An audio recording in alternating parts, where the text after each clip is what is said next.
디모데후서 3장 1절에서 5절 말씀. 너는 이것을 알라. 말세에 고통하는 때가 이르러 사람들이 자기를 사랑하며 돈을 사랑하며 자랑하며 교만하며 비방하며 부모를 거역하며 감사하지 아니하며 거룩하지 아니하며 무정하며 원통함을 풀지 아니하며 모함하며 절제하지 못하며 사나우며 선한 것을 좋아하지 아니하며 배신하며 조급하며 자만하며 쾌락을 사랑하기를 하나님 사랑하는 것보다 더하며 경건의 모양은 있으나 경건의 능력은 부인하니 이 같은 자들에게서 내가 돌아서라. 할렐루야. 박수로 하나님 앞에 영광 돌리겠습니다. 좌우에 있는 우리 형제 자매들 또 행복한 교회 가족들을 향해서 바라보면서 박수를 격려하겠습니다. 사랑합니다. 축복합니다. 오늘 네 번째 시리즈 미래를 담는 신앙, 잘 믿고 잘 살기. 잘 믿고 잘 살기. 그래서 이제 잘이라고 하는 것은 제가 of 이렇게 영어를 달아놨어요. of. 단순히 웰빙 할 때 뭐 한번 편하게 지내보자라는 개념보다도 정말 우리가 잘 되기 위해서 지금의 수준보다 그레이드를 업 해보자는 거예요. 업. 왜냐하면 지금은 그렇게 어려운 시대이기 때문에 그렇습니다. 우리는 계속 이 미래에 대해서, 마지막 때에 대해서, 끝날에 대해서 지금 오늘까지 이제 네 번째 시리즈를 계속 달려가고 있습니다. 여러분, 미래는 갑자기 오지 않는다는 거 알고 계시죠? 미래는 우연히 오지도 않고 어느 날 갑자기 오지도 않습니다. 사실 미래라고 하면은 너무 막연하니까 제가 가끔 부제를 하나씩 달아드리는데 The last day, 세상 끝날, 세상 종말, 내 인생의 끝, 이건 갑자기 오지 않는다. 서서히 진행되다가 더 지난 미래가 되다가 어느 순간 The last day가 오는 거예요. 사실 이 종말이라고 하는 것, 예수님의 재림이라고 하는 것, 내 인생의 끝이라고 하는 이야기는 내 스토리가 아니라고 생각해요. 그래서 강 건너 불구경 하듯이 누군가 인생의 끝이 왔대. 또 어떤 비즈니스 하는 가운데 끝이 왔대. 어떤 사람의 관계가 끝이 왔대. 뭐 어떤 개인적인 그런 영역 안에서 끝은 참 쉽게 얘기하지만 온 세상의 역사가, 온 세상 히스토리가 끝이 난다라고 하는 것은 사실 우리 거 같은 느낌이 들지는 않아요. 하지만 마가복음 13장 28절에 보면 예수님이 이렇게 얘기하셨습니다. 무화과 나무의 비유를 배워라. 가지가 연하여지고 잎사귀가 내면 여름이 가까운 줄을 알아라. 그러니까 세상의 분위기를 보고 그만큼 이 세상에 끝이 왔다는 걸 너희가 알 필요가 있다. 그렇게 말씀하셨습니다. 여러분, 보험을 하시는 분들은 혹시나 알고 계시는 법칙 하나가 있습니다.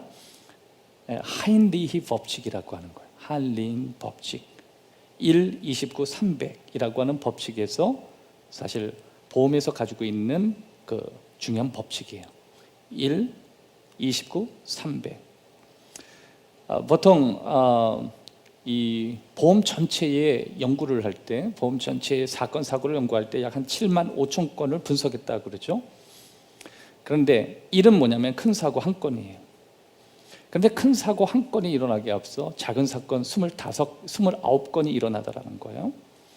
그리고 그 작은 사건 이면에 300건의 또 다른 사건이 있더라는 거예요. 그래서 1, 29, 300. 이건 보험 연구하시는 분들이 이야기하는 분석적인 내용이에요. 종말은 갑자기 오잖아요.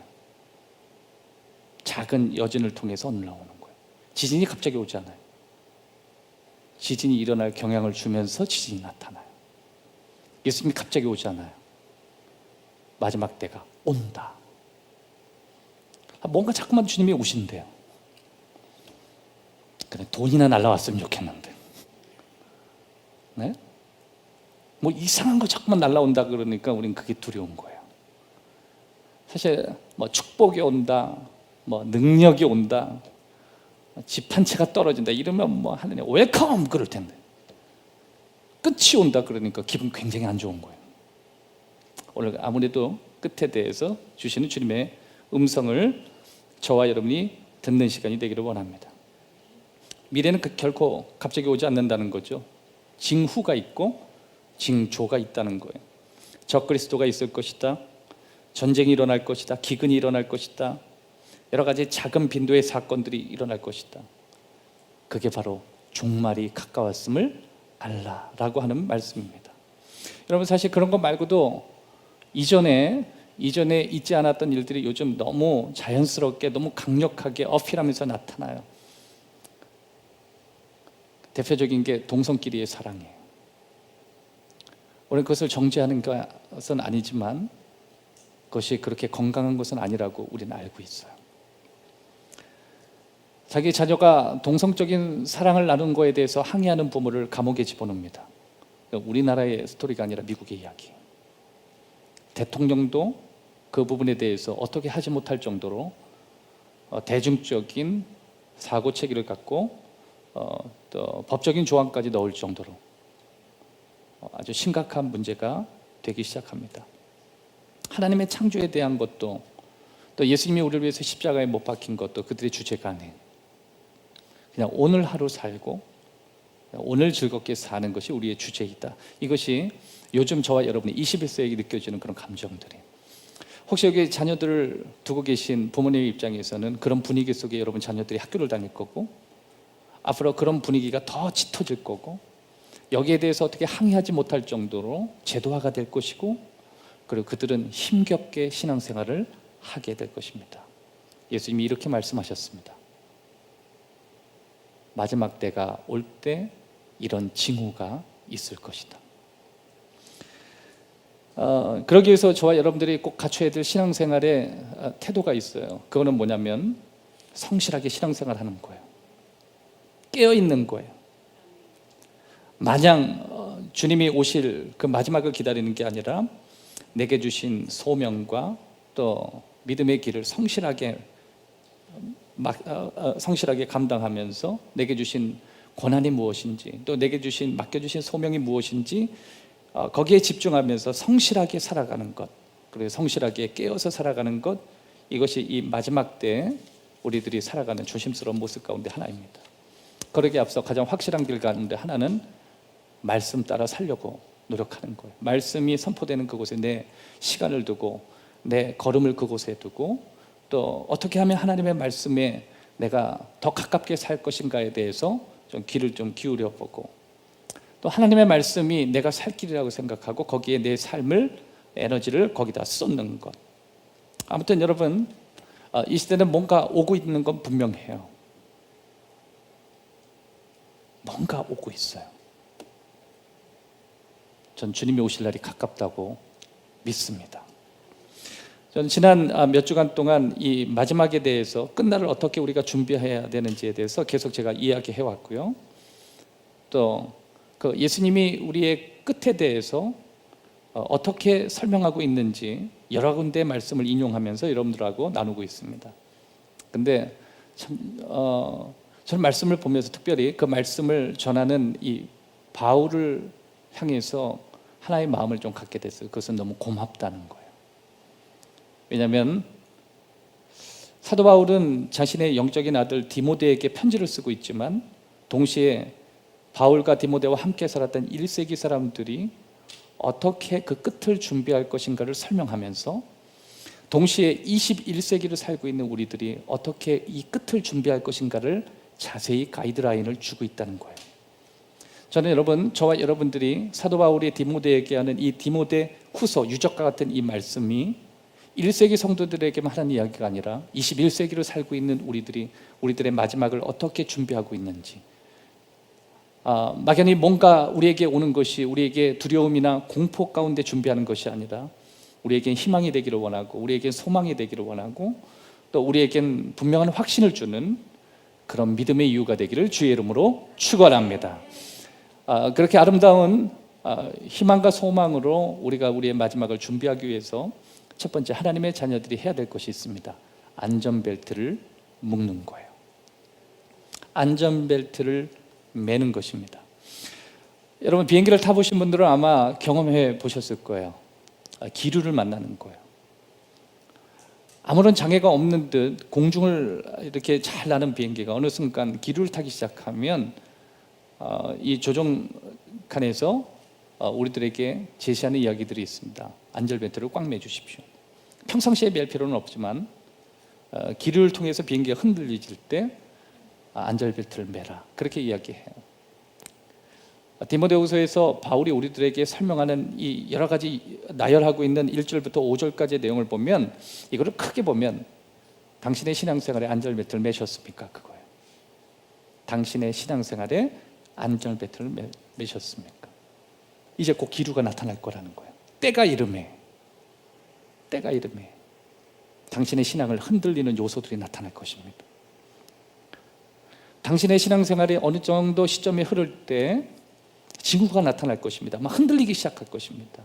나를 흔드는 기압을 만날 것이고 기류를 만날 것이고, 나도 모르게 요동치는 내 모습을 발견. 그럼 믿는 사람이라고 할지라도 나타날 것입니다. 안전벨트를 꽉 매주십시오. 그것이 오늘 1절에서 5절까지 우리에게 제시하는 말씀입니다. 오늘 본문에 나오는 1절에서 5절까지의 내용은 바울이 말세의 사람들의 삶의 전형적인 태도와 행위가 무엇인지 우리들한테 하나하나 열거하고 있는 거예요. 그럼 마지막 날은 언제를 얘기하느냐?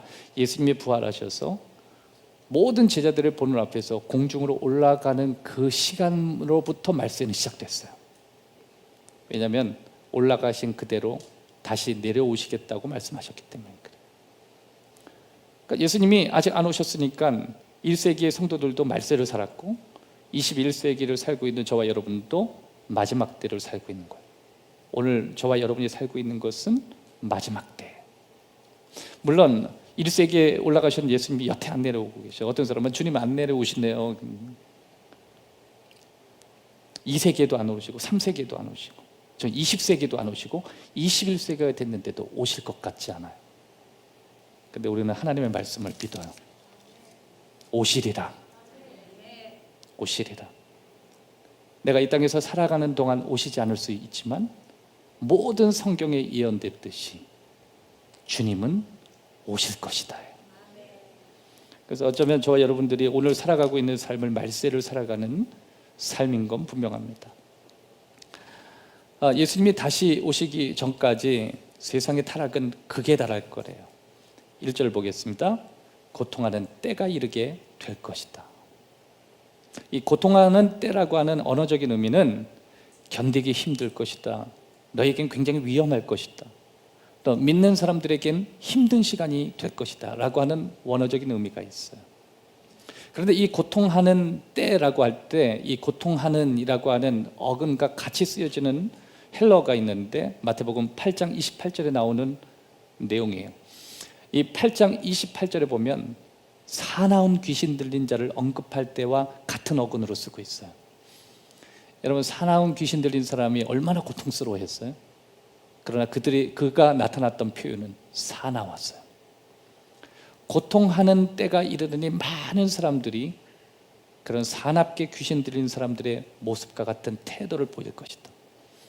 여러분, 사람이 타락하면 제일 먼저 사나워지신다는 거 알죠? 은혜를 받으면 제일 먼저 부드러워지고 내가 상태가 안 좋아지면 사나워져요. 여러분, 좌우에 있는 우리 행복한교회 가족들 보실 땐 얼마나 부들부들하고 더 아름다워 보이시고 그렇게 믿어요. 더 멋져 보이시고. 근데 그런 분들도요, 은혜가 사라지면 사나워져요. 좌우에 있는 분하고 인사합시다. 좋아 보이십니다. 여러분, 성경에서 이 사나운 귀신 들린 사람들의 모습 봤죠? 자기 몸을 자해하고 주변 사람들에게 괴성을 지르고 독립적인 공간에서 홀로만 지내려고 하는 거의 무서운 사람의 모습이에요. 그런데 마지막 때, 고통하는 때에 이르더니 하나님을 믿지 않는 자녀들의 모습이 마치 그렇게 보여질 것이라고 하는 거예요. 그게 타락의 끝에 있는 사람의 모습이에요. 그래서 여러분, 그런 거 보면 은혜 받은 사람들의 원래 모습은 그렇게 사나운 모습이에요. 그 은혜 받으니까 그게 부드러워진 거죠. 원래는 사나운 거예요. 여러분, 내가 요새 왜 이렇게 성격이 막 일어나지? 왜 이렇게 화가 나지? 야, 이건 내 모습이 아닌데. 아니에요, 여러분. 원래 여러분 모습이에요. 예? 원래 여러분이에요. 목사님, 제가 이렇게 예민하지 않아요. 아니에요, 여러분. 원래 예민하셨어요. 목사님, 제가 이렇게 교회에서 큰 소리 치는 사람이 아니에요. 원래 여러분은 악을 지르는 사람이었어요. 은혜 받으셔서 그랬던 거예요. 다니엘도 그렇게 했습니다. 자신의 궁에서 입혀준 옷이 자신의 옷인 줄 알았는데 하나님을 만나고 나서 자신의 옷이 빛을 잃었다 그랬어요. 사회가 타락을 향해서 가고 있고요. 이 마지막 때를 살아가는 하나님의 자녀를 향해서 끊임없이 사납게 공격하고 있어요. 여러분, 매스컴을 가끔씩 보시죠? 일가족의 비참한 스토리. 요새는 또 젊은 친구가 대학교 기숙사 있는 데에서 그 참 어려운 일을 당하고, 왜 우리 주위에 과학도 발전하고 의료도 발전하고 사회적 제도도 발전하고 그렇게 민주를 외치는데 왜 세상은 이렇게 점점 무서워질까요? 그런 이미 우리에게 말씀하신 내용이에요. 이건 단순히 노력해서 된다는 게 아니라 이건 세상이 그렇게 갈 것이고 그런 모습으로 뛰게 될 것인데 이유가 있대요. 주님이 곧 오시기 때문에 그렇다는 거예요. 그래서 우리는 사람이 이렇게 점점 사나워지고 믿음의 사람들도 본래의 은혜의 모습이 아니라 은혜의 모습 아닌 모습으로 살아가는 이유는 주님 오실 때가 됐구나. 주님 오실 때가 됐다. 그런 모습을 열거하는 것을 한번 볼까요? 2절 3절을 보면 사람들이 자기를 사랑하며 돈을 사랑하며 자랑하며 교만하며 비방하며 부모 거역하며 감사하지 아니하며 거룩하지 아니하며, 이건 여러분 믿지 않는 사람으로 갈 필요도 없어요. 저와 여러분이 딱 이 모습이에요. 은혜 받기 이전의 모습. 3절 볼까요? 무정하며 원통하며. 이게 원통한다는 게 늘 원한 맺혀 있다. 맺혀 있는 삶을 산다. 모함하며 절제하지 못하며. 이게 절제하지 못한다는 것은 행동, 감정, 말 다 이게 통제가 안 된다는 거예요. 뭔가 우리의 행동이나 감정이나 말조차도 우리가 이렇게 사나워지고 공격지고 또 우리가 서로를 향해서 배려하지 않는 이 시대의 어떤 아이콘이 아니라 우리가 믿음의 사람이 되면 그것이 지극히 선해지고 아름다워지고 또 섬기는 모습으로 새로워질 거라고 생각해요. 또 선을 좋아하지 않는다. 이게 마지막 때의 모습이다. 사랑하는 여러분, 사실 우리나라 대부분의 곳곳에 살아가는 모든 분들이 신앙생활을 하는 게 그렇게 어렵진 않아요. 과거에 100년 전만 해도 우리 대한민국은 신앙의 불모지였어요. 그런데 지금은 그렇게 어렵지 않아요. 왜냐하면 예수님을 전한다고 처형되지도 않고 성경을 읽는다고 감옥에 갇히거나 또 성경을 폈다고 그 성경을 빼앗기는 이런 일이 대한민국에는 없어요. 그런데 그럼에도 불구하고 이 마지막 때 사람들에게 나타나는 행동에 대한 이 바울의 이 내용은 우리가 주시해서 봐야 돼요. 왜냐하면 사도 바울은 그 시대에서 나타나는 대중적인 표현이기 때문에 그래요. 그래서 우리의 삶을 점검해 봤으면 좋겠어요. 하나님의 자녀들에게 원하시는 모습이 무엇인지. 그래서 정확히 보면 하나님께서 하나님의 자녀들에게 이 편지예요. 여러분, 우리는 세상 사람들이 우리에게 어떻게 생각하는 것보다도 우리가 믿는 하나님이 우리에게 어떤 기대를 가지고 있고 어떤 모습으로 살기를 원하시는지 그것을 성경을 통해서 보기를 원하시는 것입니다. 그것을 점검해 봤으면 좋겠습니다. 오늘 그 은혜가 여러분에게 있기를 주의 이름으로 축원합니다. 디모데후서 3장 8절에서 9절 말씀 보면 얀네와 얀브레가 모세를 대적한 것 같이 그들도 진리를 대적하니 이 사람들은 그 마음이 부패한 자요 믿음에 관하여는 버림받은 자들이라. 그러나 그들이 더 나아가지 못할 것은 저 두 사람이 된 것과 같이 그들의 어리석음이 드러날 것이다. 바울 주변에도 바울이 전하는 복음에 대해서 받아들이지 않고 오히려 저항하는 사람들이 있었던 것 같습니다. 이것은 자신뿐만 아니라 구약 성경에 등장했던 모세를 대적한 두 사람이 있는데 그 사람이 얀네와 얀브레라고 하는 거예요. 그러면 이 사람이 어떤 사람들이냐? 유대인들이 따라가는 전설에 따르면 모세의 지팡이가 뱀이 되게 하는 그 기적 가운데 바울의 술사 2명이 나오죠. 그래서 그들이 모세가 지팡이를 가지고 뱀을 만드는 그대로 흉내를 하죠. 그래서 모세의 뱀이 그들의 뱀을 삼키는 사건. 그때 바로가 보낸 마술사의 이름이 얀네와 얌브레.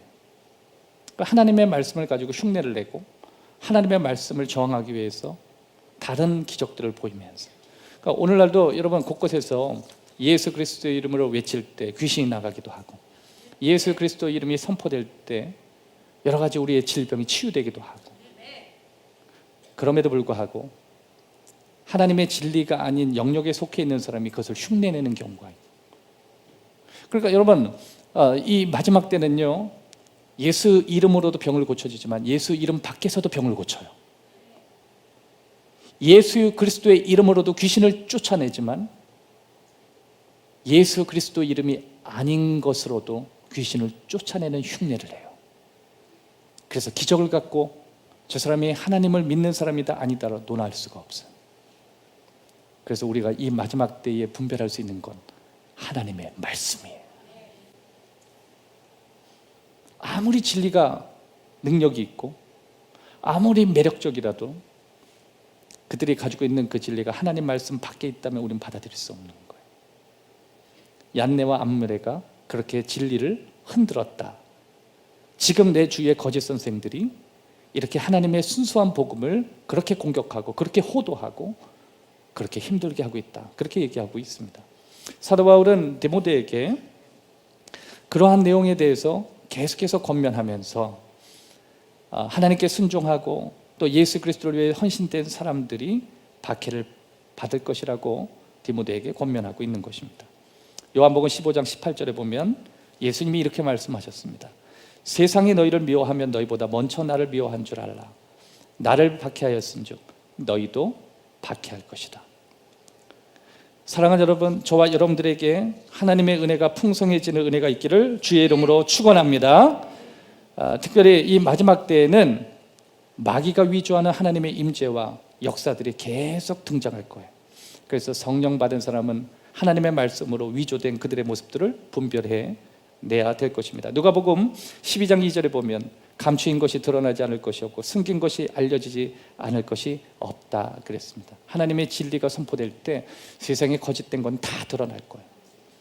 아무리 우리를 위하는 것 같고 또 우리 편에 서 있는 진리인 것 같아도 하나님의 말씀이 선포할 때 그 모든 것이 거짓이고 어둡다는 사실을 밝혀줄 것입니다. 그러기 위해서 두 번째, 하나님의 자녀들은 이 마지막 때에 격려하면서 살아야 됩니다. 그게 잘 사는 법이에요. 디모데후서 3장 10절 이하에 보면 나의 교훈과 행실과 의향과 믿음과 오래 참음과 사랑과 인내와 박해를 받음과 고난과 또한 안디옥과 이고니온과 루스드라에서 당한 일과 어떠한 박해를 받은 것을 내가 과연 보고 알았거니와 주께서 이 모든 것 가운데 나를 건지셨느니라. 마지막 때가 되면 우리를 그렇게 흔드는 요소들이 계속해서 등장할 것이라고 우리들에게 이야기하고 있습니다. 특별히 하나님의 말씀, 또 하나님의 말씀 앞에 살아가는 그들의 삶에 대부분의 하나님의 자녀들이 기독교인이라고 하는 이유만으로 어려움을 당하진 않지만 그럼에도 불구하고 하나님을 더 잘 믿으려고 할 때 세상은 우리를 어렵게 만들 것이다. 그렇게 이야기하고 있는 것입니다. 여러분 한번 생각해 봐야 돼요. 요즘 내가 너무 편하게 예수 믿지 않는가? 주변에 있는 사람들이 나를 힘들게 하지 않고 어느 누구도 나에게 저항하지 않을 때 반대로 이렇게 생각해야 돼요. 내가 하나님께 은혜를 많이 받았구나, 이거보다 난 정말 하나님께 헌신하고 있는가, 이런 생각이. 왜냐하면 세상은 우리에게 자유를 주지만 우리가 더 하나님께 가까이 가려고 하면 점점 우리를 저항하고 우리를 어렵게 할 것이라고 예수님이 말씀하셨습니다. 때로는 내가 너무 편하기 때문에 어쩌면 나는 누군가에게 영향을 주지 않는 모습으로 서 있을 수 있다는 생각을 우리는 해야 돼요. 예수님 말씀하셨거든요. 너희를 미워하기에 앞서 나를 먼저 미워했다는 걸 절대로 잊지 말라. 여러분 신앙생활도요, 제대로 하기 시작하면 어려움이 찾아오기 시작합니다. 믿음 생활 제대로 하기 딱 시작하면요, 그때부터 우리가 막 힘들어지기 시작해요. 그러나 신앙생활 하면서 뭔가 내가 어렵게 느껴지는 경험, 또 나를 좀 힘들게 생각하는 그룹들이 생겨나기 시작하면서 우리는 누군가에게 내가 영향을 주고 있다는 사실을 절대 잊으면 안 돼요. 그래서 가끔 우리가 건강한 신앙생활을 할 때 우리에게 찾아오는 여러 가지 저항들을 우리는 힘들게 생각할 필요가 없어요. 내가 정말 믿음 생활 잘 하려고 할 때 부딪히는 어려움에 대해서 우리는 크게 고민할 이유가 없습니다. 왜냐하면 그것이 마지막 때의 당연한 모습이기 때문에 그렇습니다. 그렇기 때문에 우리 주위에 있는 형제자매들에게 격려해야 돼요. 여러분 자녀들이 교회에 나와서 신앙생활하는 그 모습을 보고 박수치고 격려해 줘야 돼요. 여러분 정말 어렵게 결정하고 매 주일 전쟁과 같이 치열하게 예배당에 와서 예배 드리는 것조차 버거울 정도로 사회가 우리를 힘들어할 때 우리 좌우에 있는 형제들을 그렇게 격려해 줘야 돼요. 그게 하나님의 우리에게 주시는 사명 가운데 하나의 모습인 것입니다. 세 번째, 하나님의 자녀들은 모양을 갖추어야 합니다. 하나님의 자녀들은 모양을 갖추어야 합니다. 디모데후서 3장 17절에 보면 이는 하나님의 사람으로 온전케 하며 모든 선한 일을 행할 능력을 갖추게 하려 합니다. 하나님의 자녀들의 모양을 갖춘다는 것은 선한 일을 행할 수 있도록 우리 자신을 프레임을 만드는 작업이에요. 능력을 갖추는 모습.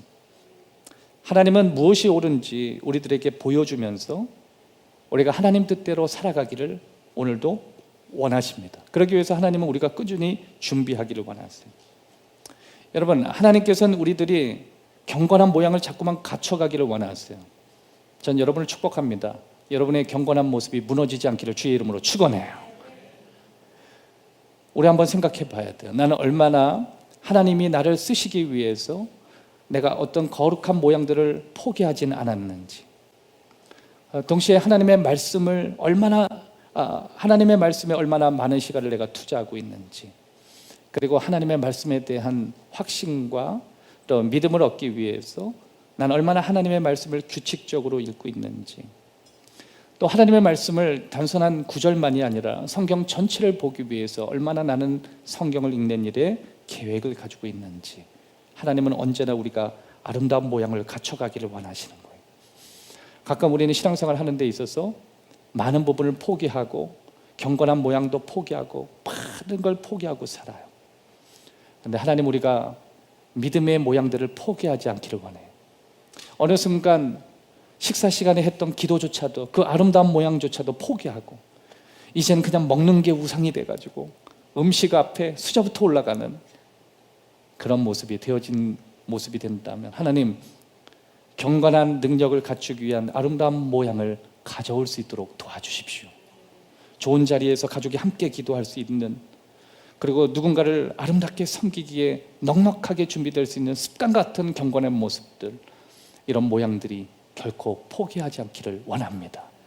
때로는 어느 순간에 공적인 자리에서 주님의 이름을 선포하는 모습들이 멈춰지지 않게 도와주십시오. 여러분, 하나님은요 우리에게 뭔가 보여주기를 원하세요. 무엇이 옳은지, 그리고 무엇이 하나님을 위한 일인지, 그리고 어떻게 해야 그렇게 사는 것이 옳은지 우리에게 준비시켜 주시기를 원하시는 것입니다. 자, 그러기에 앞서 하나님의 말씀은 첫 번째, 우리에게 어떻게 바로잡는 것과 바로 사는 법을 가르쳐 주시는 것입니다. 그래서 우리는 하나님의 말씀을 가까이 해야 됩니다.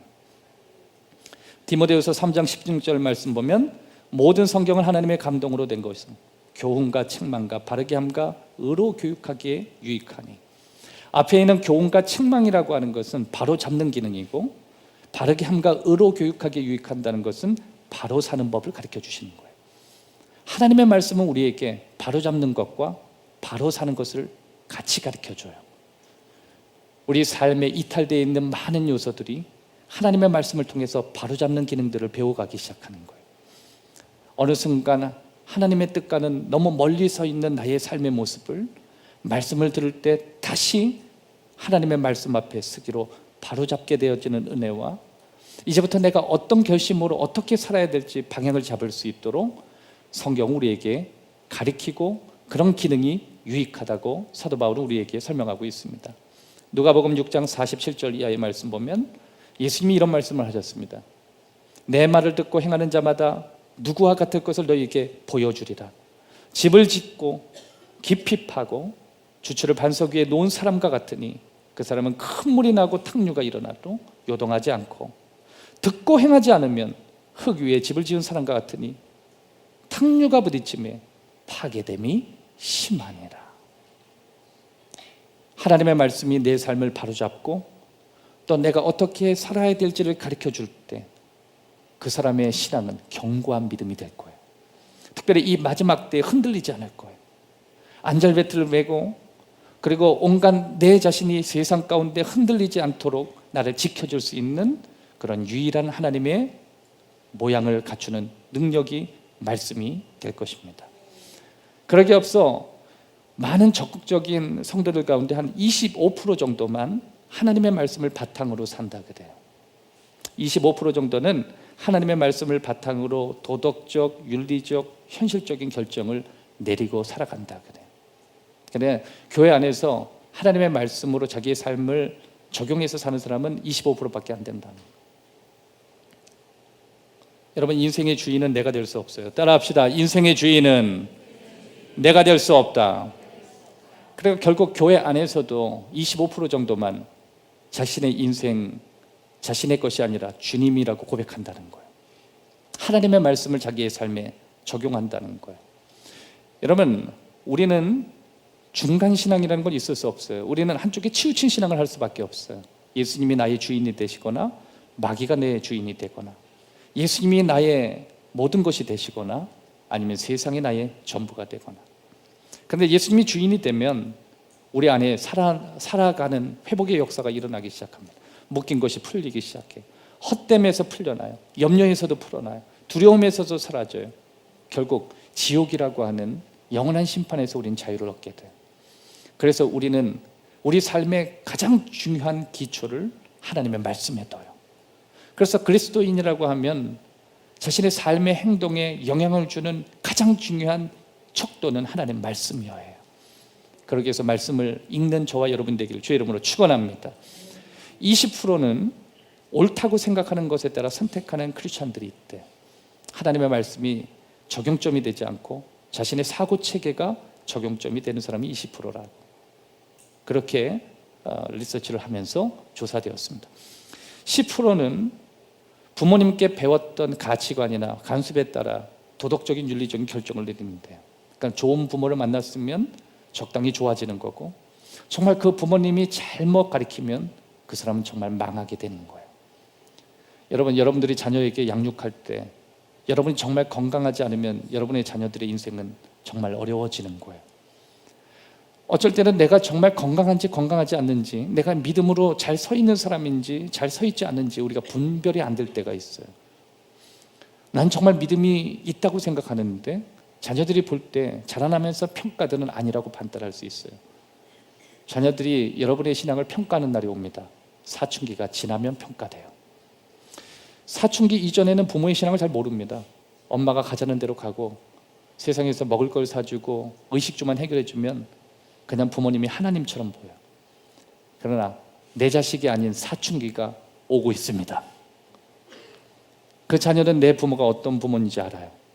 믿음 생활을 제대로 하는 부모인지 대충 하는 부모인지, 하나님의 말씀이 우리 부모의 사고체계를 잡고 있는지, 아니면 할머니로부터 할아버지로부터 오는 세상 사람들하고 평범한 가치체계를 갖고 늘 행동하는 부모인지 그들이 평가해 줄 거예요. 10%에 있는 어떤 사람은 갈등을 최소화할 수 있는 모든 것을 기준으로 결정을 내리면서 사는데요. 그러나 이 사람은 천사표 부모죠. 야, 일단 갈등하는 거 싫어. 싸우는 건 나쁜 거야. 그러니까 좋은 게 좋은 거다. 맞춰 살아. 어떤 사람은 이렇게 판단한대요. 그러니까 여러분, 우리가 어떻게 하면 바르게 살고 바로잡아 살 것인가, 성경은 우리에게 분명히 얘기해요. 저는 25%에 우리가 들어가기를 바라요. 그 25%에 저와 여러분이 있기를 축복합니다. 그러면 힘도 생기고요, 나를 바꿀 수 있는 용기도 생기고, 또 나를 거칠게 흔드는 것에 대해서 전혀 요동하지 않고 내 기득권 다 내려놓을 수 있는 힘도 용기도 생겨요. 예수님이 내 삶에 오시니까 그리고 그 예수님이 몇십 년이 지났는데도 여전히 제 생각의 체계 속에 계셔요. 하나님의 말씀을 보면서 하나님의 말씀 위에서 행동이 바뀌고 가치가 바뀌고 결정이 생기고, 부모로부터 배운 적도 없고 내 스스로가 그렇게 돼야 된다고 생각해 본 적도 없고 그럴 리도 없고, 그런데 그렇게 바꿀 수 있는 것이 하나님의 능력 때문에 그래요. 그게 모양이더라고요. 그리고 이 모양들이 더 하나님의 일을 할 수 있도록 저를 더 준비시킬 수 있다라고 생각해요. 오늘 저와 여러분에게 그 거룩한 모양들이 하나님의 말씀이라고 하는 틀 위에 많이 만들어지기를 주의 이름으로 축원합니다. 마지막 네 번째, 하나님의 자녀들은 큰 소리로 말해야 돼요. 하나님의 자녀들은 큰 소리로 말해야 돼요. 디모데후서 4장 2절에 보면 너는 말씀을 전파하라. Speak up, speak up. 전파한다는 개념이 소리 높인다는 개념. 여러분은 요즘 무엇의 소리를 핏대를 올리고 계십니까? 주파수 때요. 세상 사는 이야기, 내가 살아가는 삶의 가치를 누군가에게 설득하려고. 그런데 여기에선 하나님의 자녀들이 소리를 올려야 되는 것이 있대요. 하나님의 말씀에 대한 영역이래요. 여러분, 만약에 여러분의 가정 안에서 여러분의 하나님의 말씀에 대한 소리가 높아진다면 여러분의 가정은 지금보다 훨씬 더 주님께 가까이 갔을 거예요. 그러나 우리가 소리를 높이는 데는 다른 지점에서 소리를 높입니다. 사도 바울은 디모데가 좀 더 소리를 높이기를 원했어요. 왜냐하면 소리를 높인다는 것은 그 부분에 대해서 그가 열정적으로 산다는 걸 보여주기 때문에 그래요. 사도 바울은 계속해서 스피크 업을 했어요. 스피크 업. 여러분, 오늘 본문에 나와 있는 여러분과 함께 나누게 될 이 네 가지에 계속 이어지는 이 주제는 업에 관한 거예요. 안절배트를 단단히 매라. 이전보다 그레이드를 좀 올려서 툭 터지는 거 말고 단단해요. 그레이드를 올려라.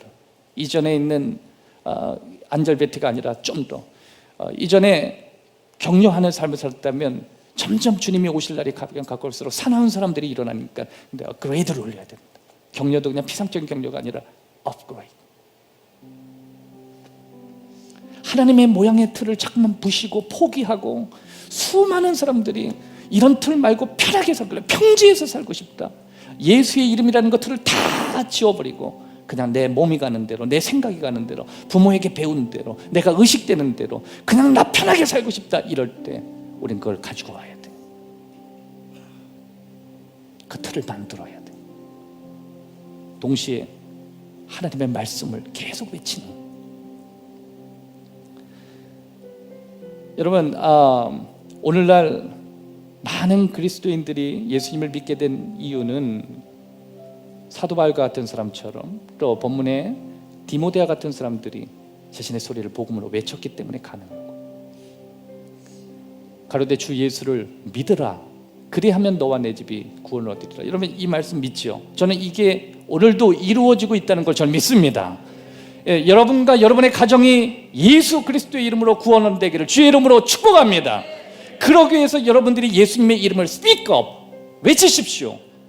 여러분이 예수님의 이름을 여러분의 입가에서 외치지 않고 다른 걸 외치니까,